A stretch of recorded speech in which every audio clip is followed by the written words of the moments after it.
Estamos muy satisfechos por la conferencia también, por este momento de estar compartiendo juntos, y más honrados nos sentimos porque el doctor David Galeano vino hoy a darnos esta conferencia magistral, y no solamente por la conferencia, por la excelencia de la conferencia, sino porque le sentimos al doctor David Galeano, siempre lo hemos dicho eso, que es un compoblano nuestro.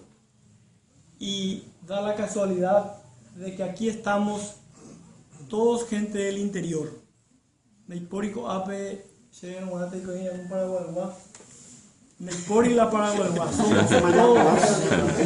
Somos todos gente de tierra adentro, gente del interior.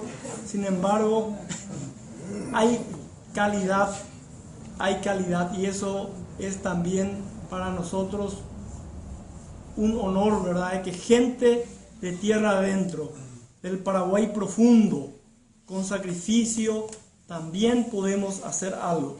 Y muy contento con su presencia, doctor David, y yo creo que todos los que han participado de la conferencia han salido satisfechos porque, como alguien dijo, creo que el vicerrector lo ha dicho, en la cara, en el rostro de los participantes, se han sentido de que se ha visto de que salieron satisfechos de esa conferencia.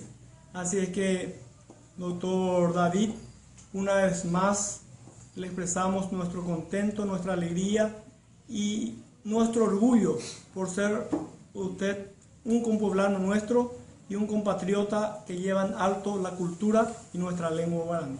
Muchas gracias.